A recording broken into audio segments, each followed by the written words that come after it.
I guess something what's really interesting about science fiction as a genre is that people of color are not represented by a race like we do on Earth. You could literally play anything and anything. Yeah. And I noticed that you're a bit of a geek, a self-confessed geek, as such. Um, with Star Wars, when I grew up was watching Star Wars, I just always thought it was fantastic because literally anyone could be anyone. Hmm. Do you have the same feelings about Star Wars, and why was Star Wars so important to you?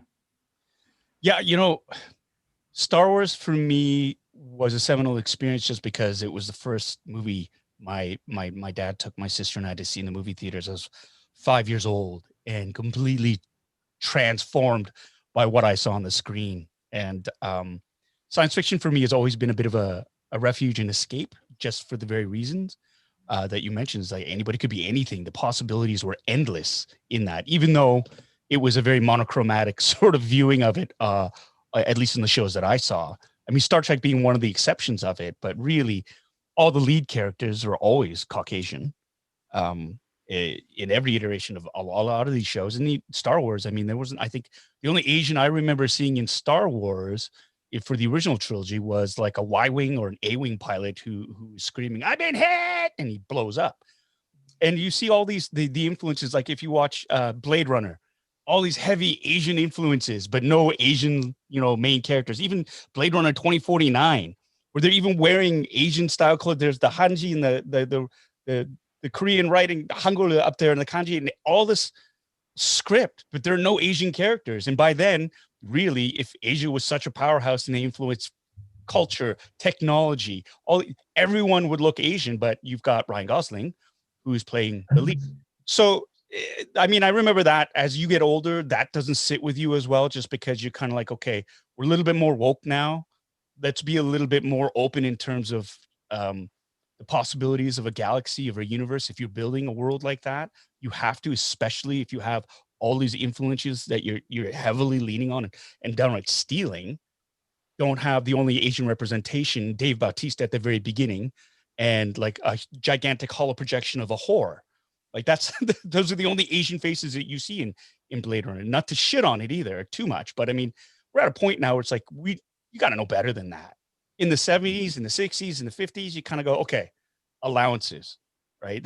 We didn't know better, but now we do. And so Star Wars for me was always, it just captured my imagination at a young age. But as I got older too, it was a realization that, hey, there are no Asians in space or Star Wars.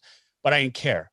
The only time it really bugged me was when I was play acting with my friends. Like, who are you going to be? I'm going to be Han Solo. I'm going to be Luke Skywalker. You can't be Luke. You can't be Han. Why? Well, because you're not, well, say it because you're Asian. It's like, fuck you, man. Come on. It's like there was a great scene, Stranger Things. They're dressing up like Ghostbusters. And Oh, the black kid is like, I want to be Venkman. It's like, you can't be Venkman. It's like, why? He doesn't say it, but it's there. It's like, fuck you. You making me play the black guy because I'm black? It's yeah, I remember that scene. really like, come on. And so for me, Star Wars is a bit like, it was a bit disappointing, and then the prequels came out and it was like the Trade Federation. And it's like, oh no, don't use that voice.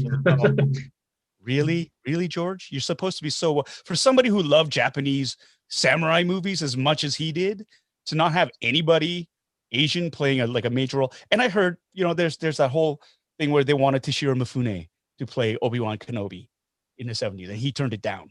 And that would have changed it so differently, because if Toshiro Mifune was Obi-Wan Kenobi, they would have gone Asian for Princess Leia. And then that would have really rocked. That would have been such a different universe. And that would have been really, really cool to see. But it didn't happen that way.